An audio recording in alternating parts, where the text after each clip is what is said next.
Hello, it's Ren Presents time. I'm your host, Ren. Today we continue with the Temple of the Exploding Head Saga, Part 1, Chapter 6. Meet Sam. So last week, 4 years have come and gone in the blink of an eye, and Kay has shot up. He no longer has to do the review downstairs where all the lords and ladies get to poke and prod at him and make comments and like he's not even there. He's done with that. His purple hair and green eyes, much the bane of the blues in Canaan society, all of a sudden becomes an asset. People find him fascinating. Young ladies all over the league find him fascinating, not just because of that, because he's handsome and he's also rich.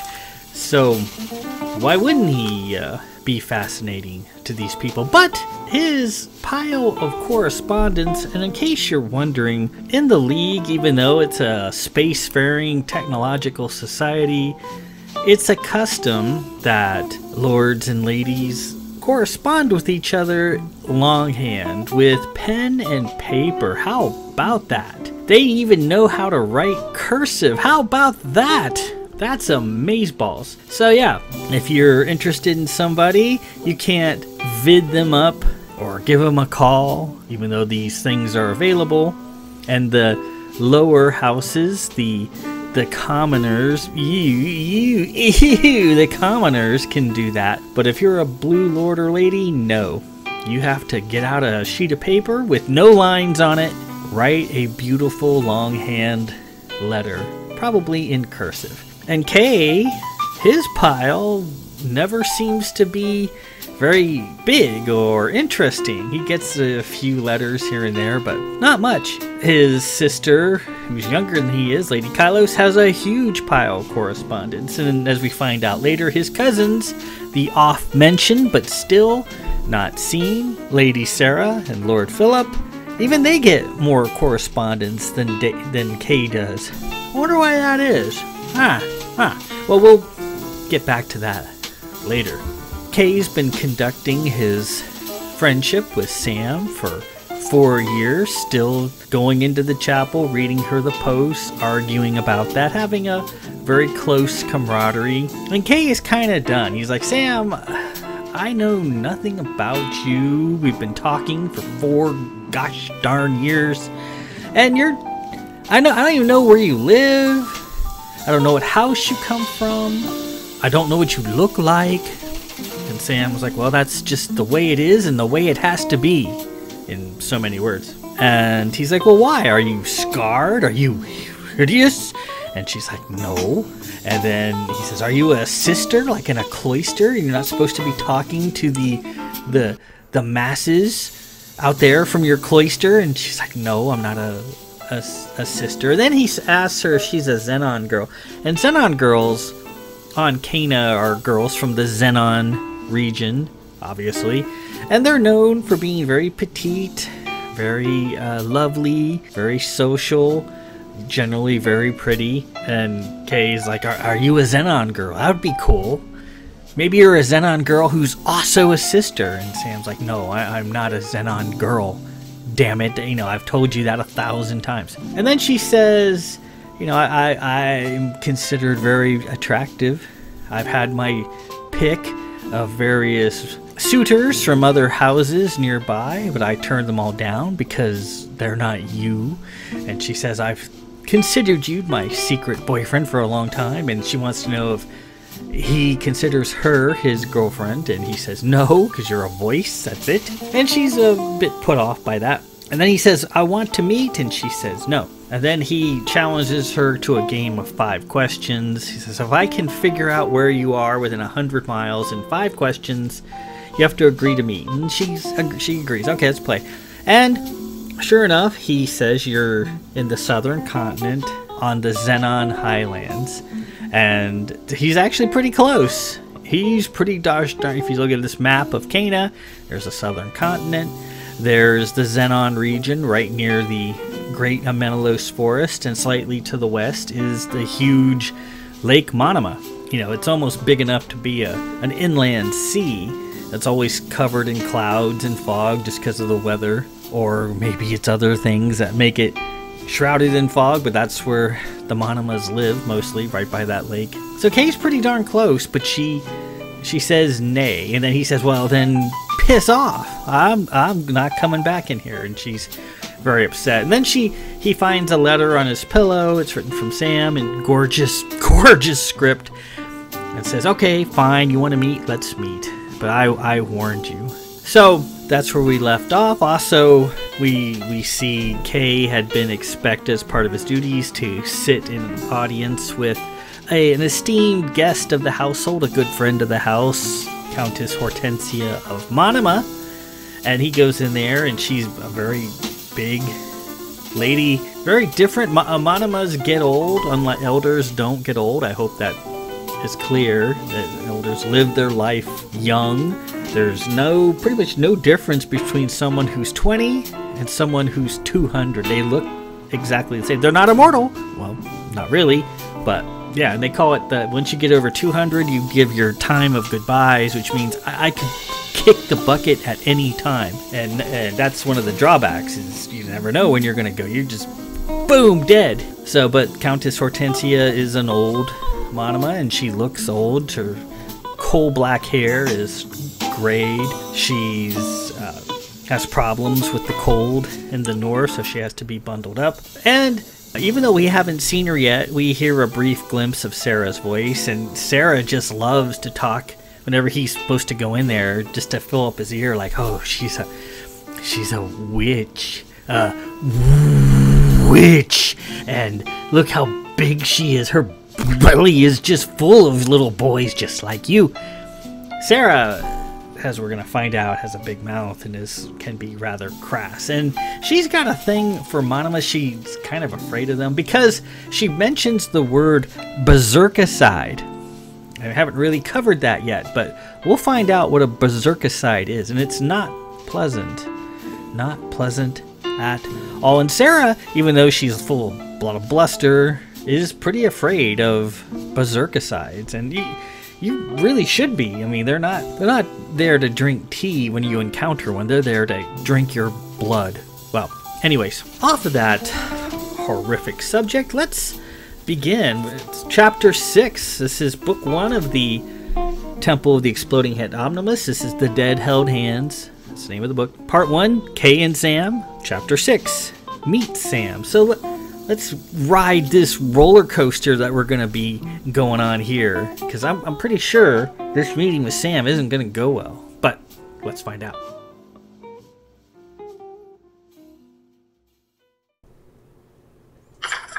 We used to be evil once, and the gods are still punishing us.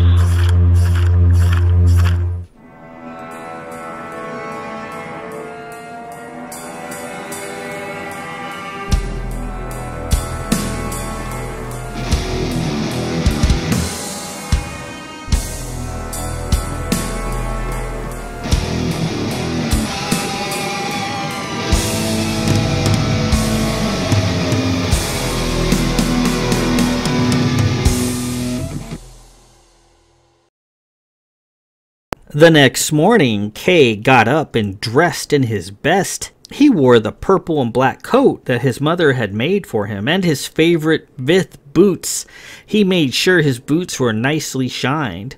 He saddled his silver carg and popped on his black triangle hat. He had thought to wear his usual black fencer's gloves, but thought better of it. Let's not turn this into a clown show with the gloves. So attired, he strode out into the grove, not really knowing where he was going. He wandered around for a bit and intentionally hid from Lady Hatheline as she passed by, yelling his name. She was holding a snowball and apparently wanted to dash it into his face. He'd get her later. For now, he wanted to be alone with Sam. As the morning settled into afternoon, Kay ended up in the Holt courtyard, near the statue of his mother he had created years prior. Larger than life, streaked in green patina, the statue loomed over the courtyard. He was nervous.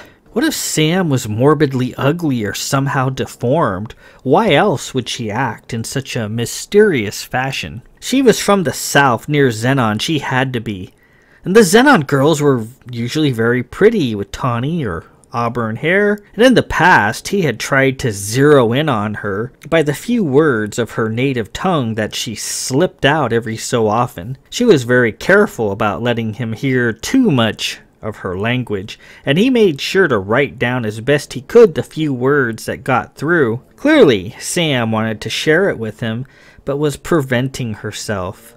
Sitting at a hollow terminal, he plugged the words in to see if he got any matches. Nothing ever came up. He was probably spelling them incorrectly. He recalled one word that she'd uttered on their very first meeting, Zempha. Apparently it meant okay in League Common. He hit the HoloNet with gusto, trying every way he could think of to spell it. Zamphus, Zambas, Zembas, Lembas, Zimbas, and finally a hit. Zempha. Adjective, adverb, interjection. 1. All right, permissible, meeting standards. Language, Annui. Region, South Cana, Xenon Midlands. So he was right after all. Xenon Midlands. Addendum, Annui. Regional language based on a family of similar tongues hailing from the south of Cana, west of Xenon, by the... Xenon! Kay read no further. Xenon, that's all he needed to know. Sam must be a Xenon girl. Great! Yeah, that was fine.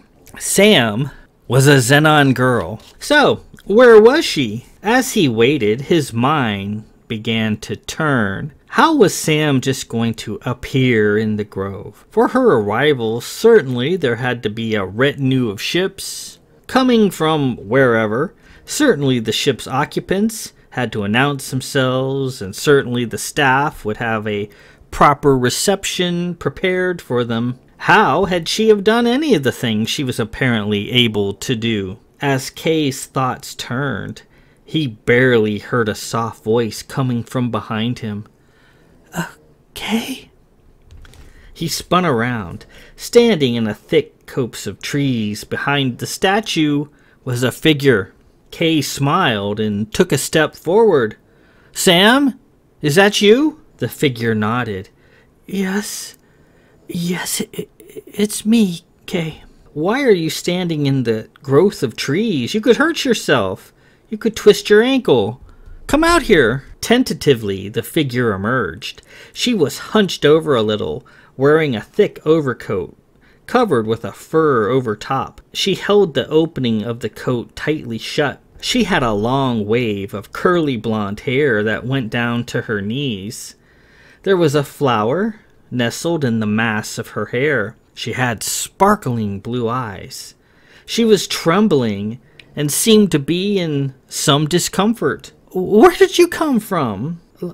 Like I told you before, I can do a lot of things, Kay. You should know that by now. Did you waft in here? Sort of. Are you all right? Why are you trembling? Cold. I'm freezing, actually, and I'm a little nervous, too. I've waited a long time for this meeting. Kay held out his hand. Cold. This is nothing, you big baby. You should be here when it's really cold. Well, it's probably a lot colder than you're used to in Xenon, right? Come on, let's get inside. Sam took Kay's hand. He noted her hand was elegant and slim. They made their way to the castle. Sam was moving slowly, bent over. Are you injured, Sam? Did you hurt your ankle? She spoke in a stutter, her breath coming out in a cloud. I am so cold.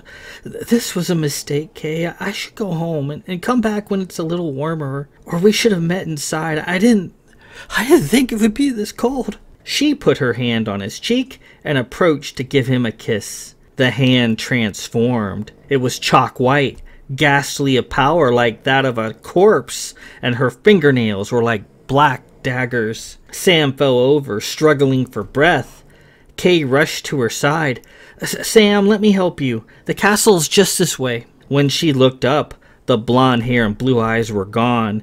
In their place was a giant shock of black hair, dark as midnight. It was coal black, matte black. Her face, it was chalk white without a hint of color except for her lips, which were black. And her eyes, huge and black like two great holes in her head. Monoma! Creation, she was a monoma!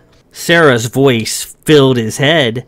Freaks, witches, berserkicides going on a murderous rampage. She's probably here to kill you, to eat you. All this time, a monoma.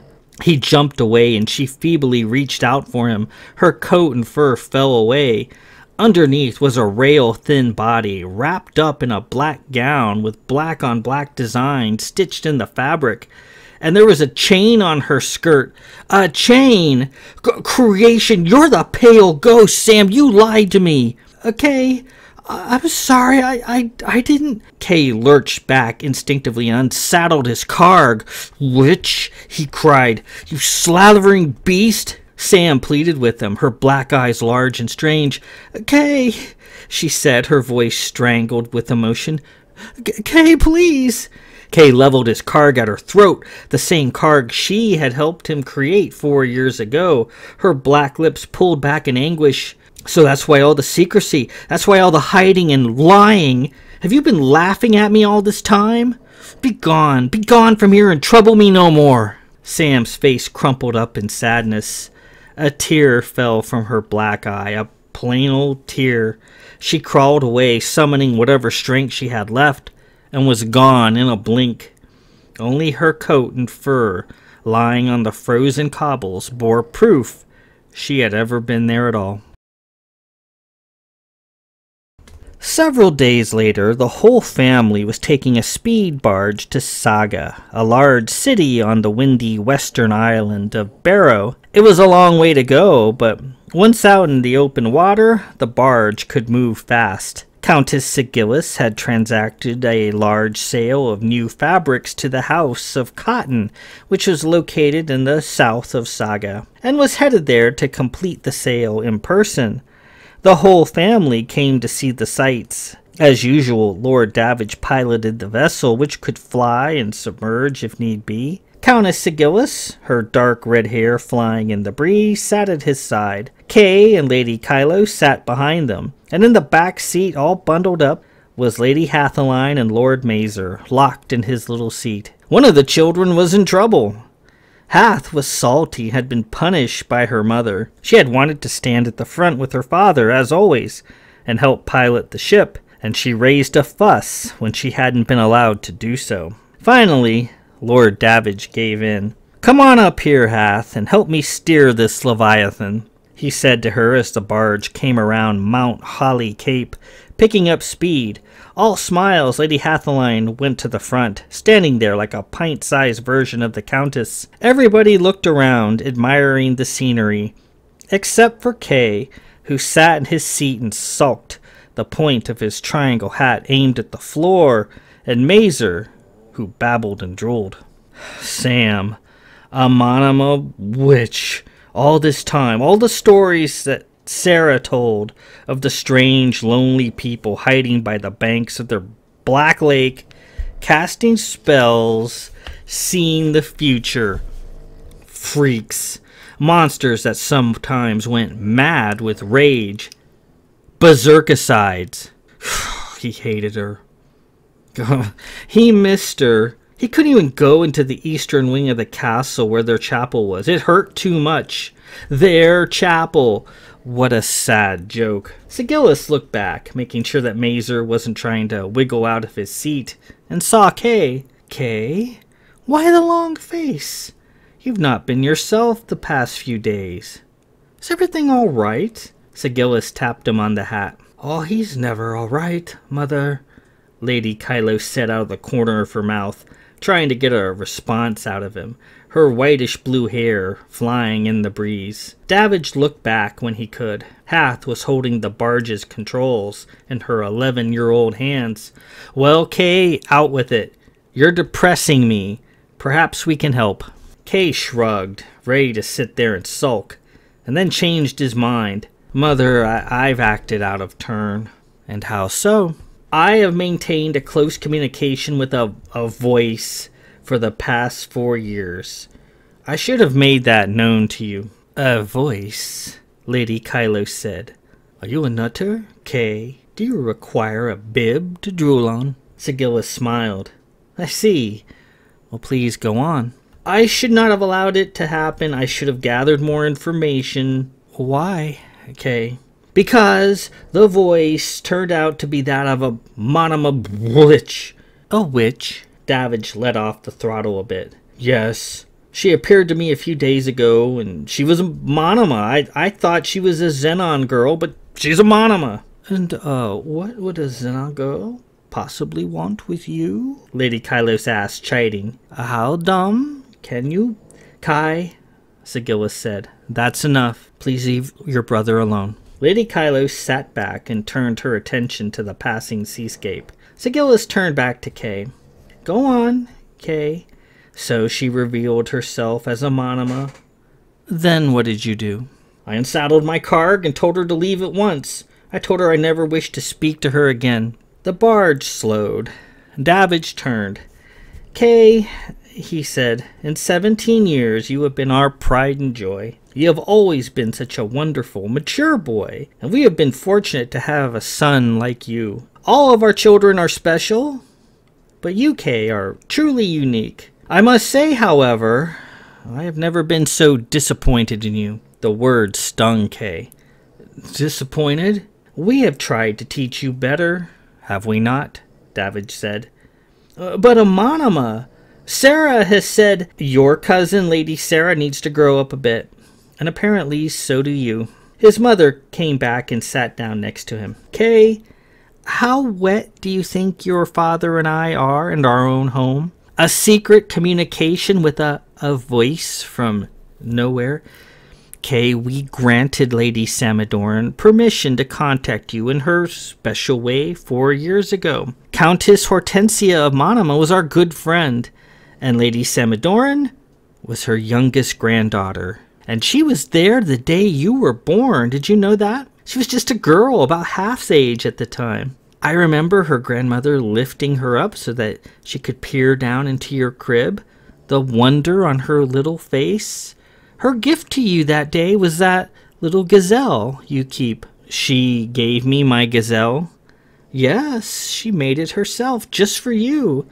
She was so lonely she didn't have a friend in the world. And for the reasons you just mentioned, Kay, she was so excited when we gave her permission to speak to you as only Monomas can, to try to strike up a friendship. We had hoped that you would be you, Kay, that you might choose to be her friend.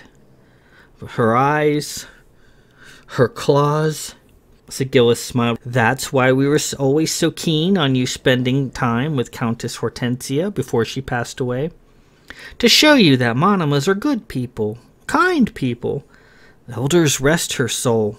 But you always seem to harbor the same feelings most others do about Monomas. So Lady Samadoran hid herself, waiting for the day you might accept her for what she is. Yes, they are a little different. Yes, many, like your cousin Sarah, are afraid of them. Yes, many hate them as well, and that is their loss. Just remember, different doesn't mean bad, Kay. You of all people should know that well. Their rages, their madness. Well, that's propaganda, Davidge said with bile. There's no such thing as a berserkicide. And do you know what she told me, Kay? Sigilla said. I hate to pile on right now, but she said she thought she was falling in love with you. I must admit I thought that was a bit premature. I mean, you're only 17 after all, and yet to explore all of your possibilities, but I was flattered for you. As a mother, it's flattering for me to know that my son has affected someone in such a profound way. She was your friend for 4 years, Kay. Discard her if you wish, but please consider just who it is you'll be hurting in the end. Sigillis kissed him on the cheek and resumed her seat. A good going, Kay, Lady Kylos mumbled, and Sigillis didn't bother to correct her. Kay said nothing for the rest of the day. Kay appeared in the chapel. It was dark and lonely. He sat down in a pew. The chapel was quiet, but full of small, unseen sounds and fleeting murmurs. "Sam!" he called out into the hollow air. "Sam, I know you can hear me." Silence. The statue of Fercandia stared at him, reproaching. He'd struggled for the last few days with his conscience. What he did to Sam was wrong, and he knew it. The look on her face, the anguish, his carg at her throat. She gave him his gazelle, made it herself, the toy he'd cherished. He'd had it since before he could remember. Sam, the pale ghost, watching him from afar since he was a boy. Why? The days rolled by and he stayed away from the chapel. He remembered her standing in the grove under his mother's statue, freezing, her blonde-haired disguise falling away. The lies.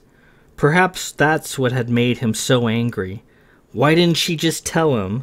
Tell him she was a Monima. Would his reaction have been any different? He went back to the HoloNet and looked up the word Zempha again. It came up.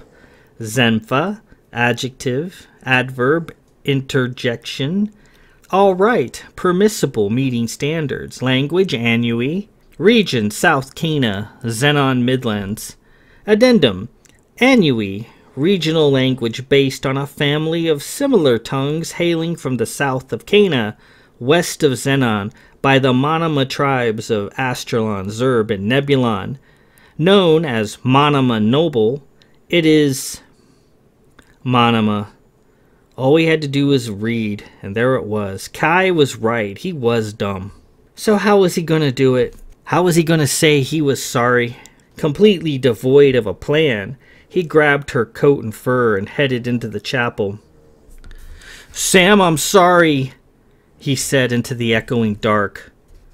"You were right. I am an idiot. Come on, Sam, I want to apologize." Nothing. "Sam, in the last few days I've been told in no uncertain terms that I have wronged you, and I acknowledge that. Maybe you should have just told me you were a Monima. That would have given me a moment to be ready." He winced. Well, that didn't come out right. That didn't sound good. I'm sorry." Nothing. Kay held Sam's fur up. "You forgot your fur and your coat, and I want to give them back. And in any event, I miss you, Sam. Creation, I miss you. How can I tell you such a thing without sounding like a total fool? I'll just lay it out. The day we started talking, I was going to kill myself. The only reason I'm alive today is because of the promise I made to you. And now I can't even look at the damn post without thinking about you. I can't enjoy anything without you. Are you happy?" He cleared his throat. "Here, how about if I say it like this? Einer, ein, Murada. That's Anui, right? That's what you speak. I looked it up. That's Anui for, will you forgive me?" Silence. "At least get the last word in, Sam. Tell me how stupid I am." "You're stupid," he heard a quiet voice say from behind. Kay turned, and sitting a few pews back was Sam, once again in black, all hair, black eyes, her clawed hands placed neatly in her lap. This time, no hiding, no covering her face.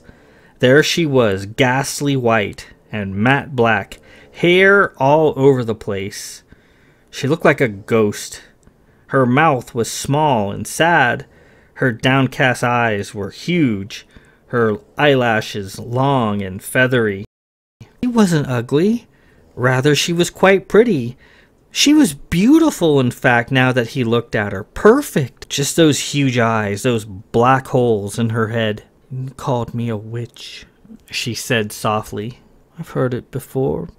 I've heard it lots of times, but coming from you, it really hurt." "I'm sorry, Sam. I didn't mean it." "Yes, you did. Well, you're right. At the time I did. I didn't know what to think, but I've learned the error of my statement, and I've missed you. I didn't fully understand what you meant to me until you were gone. I'm asking you to forgive me." Sam sighed. "Before she died, I went to my grandmother after her visits to your castle and asked her if she thought you were ready to see me. I mean, really see me. And always she would say, 'Almost, almost.' And I waited for the day when I could come to you as I am, unafraid, and you would take my hand.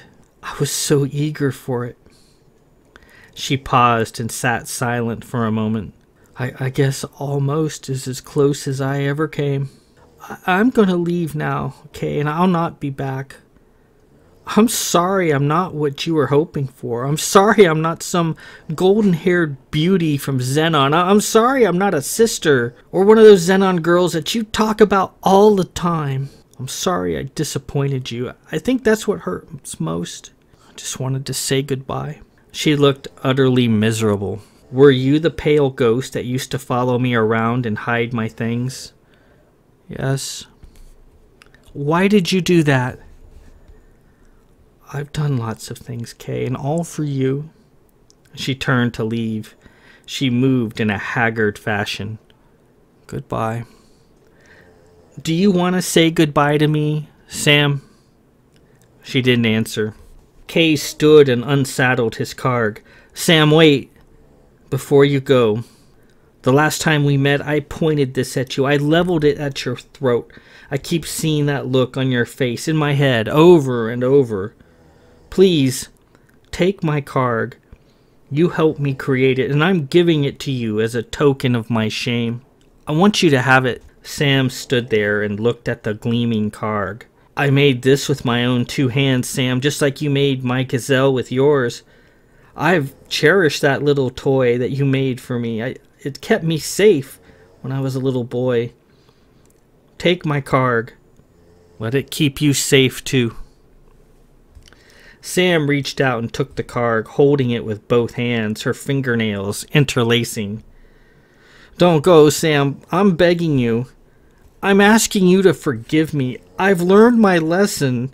Let me prove it to you. I don't want this to be goodbye. Einer, eine, Murata." "You're not saying that right. It's Eins, eine Murata." Kay stepped around the pews and approached her. "What do you say, Sam? If I'm as important to you as you've always said, don't punish yourself. Forgive me and let's move on. Do you know how long I've waited to hear you say a few words in my language? I've wanted to share it with you for so long. Was it hard for you to learn?" I just practiced until I thought it right. I'm sorry I mispronounced Eins. It means what follows will be a question, right? I had trouble understanding that at first." Sam smiled a little. "That's right. That's what it means. How do you ask a question without it? That was hard for me." She looked at his Karg. "I accept your gift." With her black fingernail, she scratched her name into the shaft of the Karg near the hilt, curled tendrils of silver twisting away as she worked. When she was done, she held it out. "Ein forstias hithra Karg again," she said. "Do you know what that means?" Kay struggled. I think it means you want something. It means I wish you to keep my Karg for me, Kay. And maybe you'll use it to defend me someday, to keep me safe." I'd like that, Sam. If you can deal with my purple hair, I can deal with anything you have to offer." Sam laughed. "I love your hair. I think it's neat. And keep the coat. I was wanting to give it to you as a memento." Kay took her by the hand. "Well, I'll treasure it, Sam." He kissed her hand, long and soft, except for the black talon-like nails that were apparently hard enough to etch his Karg. Sam took a deep breath and threw her long arms around him. "Oh, Kay, I've missed you too. I've missed you terribly. These past few days have been like a nightmare. I haven't been able to eat or sleep. I felt so empty without you. If I had left just now, I don't know what I might have done. You have been my only friend, but you are all I needed." Tears dripped down her pale face. "And I'm sorry, too, that I presented myself as something I'm not. I'm sorry I lied. The gods in jade and sapphire punish me. Does this mean you don't care that I'm a Yandad Manama?" A what?" "A scary Manama." "If you'll have me, Sam," Kay said, wiping the tears away with a soft cloth. She squeezed him tightly, their bodies fitting together nicely. "I've more surprises that you might one day discover. Are you willing to explore them with me? Are you going to freak on me again?" "I won't, Sam." He kissed her on the cheek. "Have you lunched?" "No, and I'm starving." They wafted out of the chapel, Kay's waft still slow and blustery. Sam blinked without noise or wind and waited for him to finish his waft. Kay offered Sam his arm, which she took. "Well, come on, let's get some lunch and say hello to my parents. They'll be happy to see you." And with that, we conclude Part 1, Chapter 6, Meet Sam. So, Kay meets Sam in the Grove, and using her Manama abilities to disguise themselves, Sam had disguised herself as a blonde, blue-eyed girl. And the cold was getting to her again. Manamas don't handle cold very well, and it's pretty cold in Blanchford. Blanchford's pretty far to the north in the northern continent. Kay, being a Vith, is immune to the cold, so he doesn't feel it. But Sam, that could be fatal to her. And she was so cold she couldn't maintain her disguise, her to transform themselves basically into looking what they want to look like. And she couldn't hold it because of the cold, and she turned back into a Manama. And Kay, some people have told me they wouldn't have forgiven Kay for the way he acted, and he acted badly, but once again, he's just a kid. Just like, I mean, she's a little older than he is, but he's only 17, and that's not very old in League society. When you live over 200 years, 17, you're still a kid. And he reacted poorly. He reacted due to the conditioning that Sarah had put into his head all these years about Manamas. And they talk about berserkicides again, and we haven't really gone over what one of those is yet, but we'll get to that. It's a berserkicide is one thing all Manamas fear, and it's rightly so. His parents admonish him. Lady Kylos, being a bad sister, admonishes him too, and he decides, you know, I guess I need to go back in there and apologize, and he did. And Sam came, and she listened, and she accepted his apology, and he offered her his carg, and she basically wrote her name into the shaft with her fingernails, and then gave it back to him and said, "Keep my carg for me and defend me with it someday." And she had seen that in her dreams when she was a kid, seeing this carg with her name on it that she had etched, and gave it back to him. A few things on Sam's appearance. I talk about the various drafts of this book, and in the initial drafts, once I finally had decided on Sam being a Manama and not what she originally was, my initial thoughts was she was, you know, had the black hair and the black eyes and the fingernails. But my initial thoughts, and the way I describe her in this chapter kind of reflects that, which she was kind of lank and skinny. That's not how she remained. This picture here from the German artist Fantasio, I commissioned that from him when I was still working on the story, and it turned out beautifully, and I really like how Fantasio envisioned Sam, and a lot of the things he put into it changed my mind on how Sam was gonna look. Gone was the skinny, lanky Manama. In was Fantasio drew her with this just incredible shock of hair, which is how I described it to him, but he portrays it very well.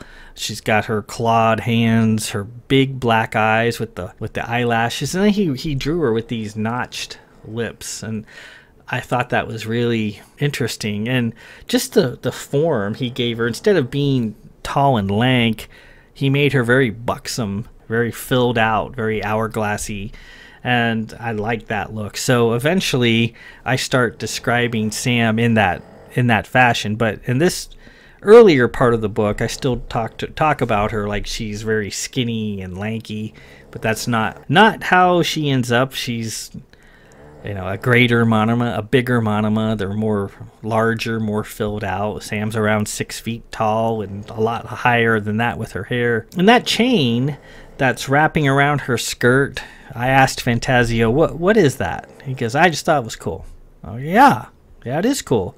So I wrote it into the book, and we'll find out what that chain is doing there in a few chapters. So the awkward and somewhat abusive first meeting is over with. They get past it. Kay apologizes. Sam accepts his apology. And now they can begin their relationship face to face. No longer is Sam a voice. Now she's going to be face to face with him for the rest of the book. And again, the reasoning why she was a voice was completely different to what we have here now. Not quite to that part of the book. In a few chapters, I'll explain what was in my head in those initial drafts, what Sam initially was, and you might get a kick out of that. In any event, next week, part 1, chapter 7, A Silver Hummingbird. And we see Kay and Sam's relationship begin to grow and change and all of that. So until then, this is Ren Presents. I am your host, Ren. Peace out.